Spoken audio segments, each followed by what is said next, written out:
E aí galera, tudo beleza? Seguinte, no vídeo de hoje a gente vai falar como você deve enviar os seus arquivos masterizados para as plataformas digitais, ou seja, qual vai ser exatamente o codec, o container, quanto de sample rate, bit depth, quanto de loudness e essas coisas afim. Bom, as diferentes plataformas trabalham com diferentes codecs. E o que são os codecs? Codificadores e decodificadores. A função principal dos codecs é realizar uma compactação dos dados para que você não tenha assim tanto peso, né, de data sendo enviado para essas plataformas de streaming e também fazer essa descompactação na hora de reproduzi-lo. Essa compactação consiste em trabalhar com diferentes tecnologias de compactação, ou seja, ele vai acabar sempre cortando algumas características desse arquivo de áudio para que ele diminua o tamanho dele, sim, o peso dele de data. Isso faz com que você tenha uma redução na sua taxa de bit rate, ou seja, na quantidade de data por tempo que é transmitida, né, na hora de reproduzir esses arquivos. Esses codecs vão e colocam esses arquivos em um determinado container, que são basicamente os formatos dos arquivos. Sei lá, você tem AVI,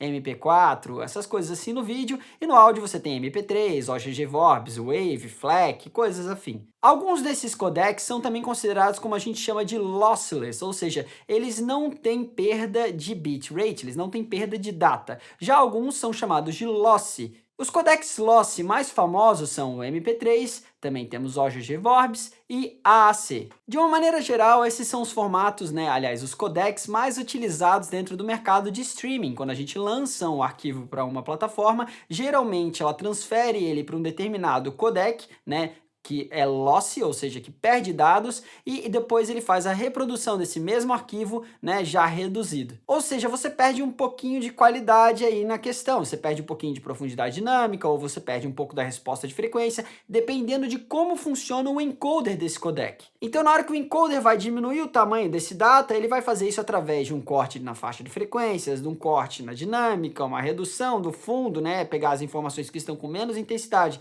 e cortar elas fora, ou então vai limitar a dinâmica, a amplitude, né, desse arquivo de áudio e assim por diante. Então, quando você envia o seu arquivo para a plataforma, um desses processos vai ser realizado, seja um corte de frequência, por exemplo, na Amazon, né, na Amazon Music, você tem um corte ali nas frequências hiperagudas. Então, eles tiram todos os datas, né, todos os dados que reproduzem as frequências hiperagudas, acima de 15.000 Hz. E obviamente que para quem tem um bom sistema de reprodução de som, acaba perdendo um pouquinho de qualidade. Bom, já o YouTube trabalha geralmente afetando um pouco a dinâmica do arquivo de áudio, ou seja, ele vai ter ali uma perda um pouco na variação dinâmica ou então nas informações que estão mais de background, que estão com menos intensidade. Se você reproduzir um arquivo WAV com a mesma qualidade que foi enviado para o vídeo, né, que foi postado no YouTube, você vai perceber que você vai perder um pouquinho daquele floor, assim, daquele som que está ali embaixo, às vezes alguns harmônicos, às vezes algum ruído importante, ou às vezes até as dinâmicas mais fracas de um instrumento.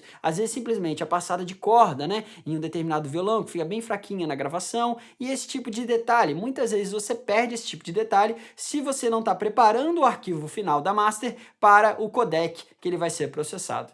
Você sempre vai perder um pouco, mas existem algumas formas de não perder tanto, e eu vou falar isso para vocês. Bom, galera, eu vou falar de algumas plataformas. A primeira delas vai ser o YouTube. A sua master para o YouTube, ela deve de preferência ser num container Wave, tá? Que é Pulse Code Modulation, ou seja, não há compressão de dados, é um codec lossless. Esse Wave deve conter um sample rate de 48 kHz e também um bit depth de 24 bits. Com 24 bits, o YouTube consegue calcular um pouquinho melhor a profundidade dinâmica e entender o que ele vai cortar fora desse data e o que ele não vai cortar, porque ele afeta principalmente as características dinâmicas. Para que ele afete menos as características dinâmicas e não cause uma compressão, uma normalização no seu arquivo de áudio, você não pode enviar o arquivo com o Integrated Loudness acima de -13, né, em LUFS, Loudness Unit by Full Scale, e nem acima de -1 em Peak Level. É claro que a gente está falando de dBFS, de áudio digital. Se o seu arquivo tiver essas características, com certeza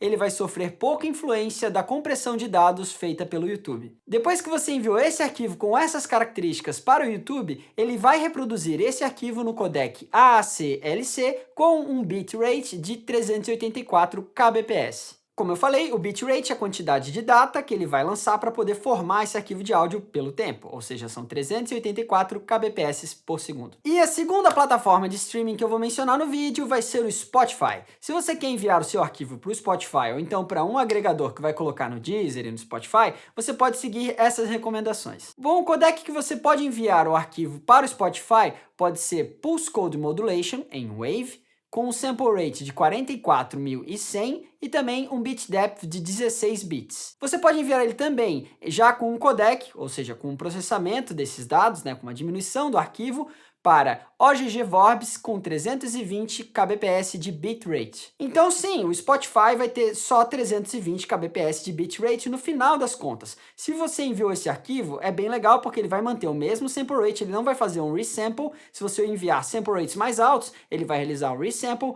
para a plataforma do Spotify para ser reproduzido com um codec de OGG Vorbis em 320 kbytes por segundo. Então, é muito importante manter isso. Lembre-se que vocês vão pegar um arquivo WAV que tem um bitrate de 1411 kbytes por segundo e vão transformar ele em um OGG Vorbis, tá? Com um codec OGG Vorbis, para 320 kbps, ou seja, vai diminuir bastante a quantidade de data por segundo, vai perder bastante informação. E onde o Spotify mais perde informação é um pouco no range de frequências, tá? E um pouquinho na dinâmica também, que é a forma como funciona esse encoder para o codec OGG Vorbis. Não vamos esquecer que tem uma das plataformas de streaming que trabalha com arquivo lossless, ou seja, arquivo sem perda de qualidade. Ela se chama Tidal. Bom, o Tidal vai receber containers Wave, tá, em 44.100 de sample rate e também com um bitrate de 1411 e ele também vai reproduzir exatamente com a mesma qualidade, só que com um codec chamado FLAC e também no container FLAC. Isso é um grande avanço, porque você não perde nenhum data na transmissão desse arquivo.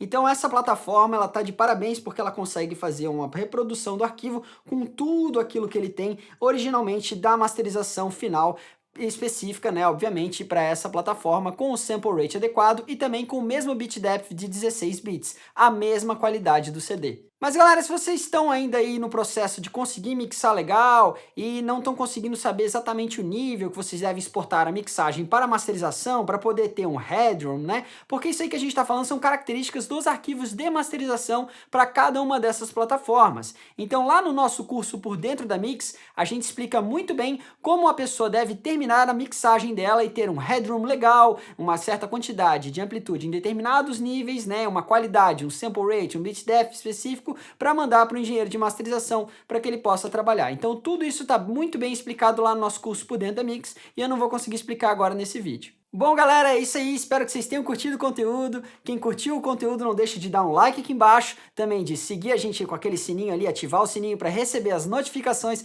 toda vez que a gente lançar um vídeo novo. Valeu galera, um grande abraço, até mais, tchau, tchau!